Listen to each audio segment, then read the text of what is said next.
ক্ষুধার্ত কুকুর হঠাৎ করে একটা হাড়ির ভেতরে মাথা ঢুকে দেয়।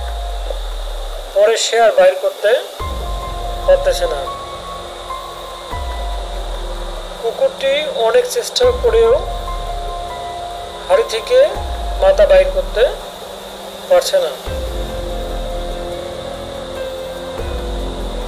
অবশেষে স্থানীয় একজন ব্যক্তি এসে হাড়ি থেকে মাথা বাইর করার জন্য অনেক চেষ্টা করতেছে, কিন্তু সেও পারতেছে না।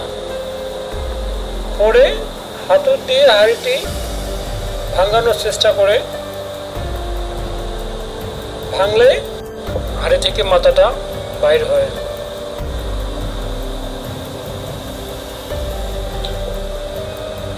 বাইর হওয়ার পরে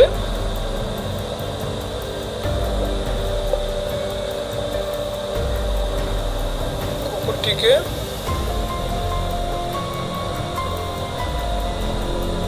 ছেড়ে দেওয়া হয়।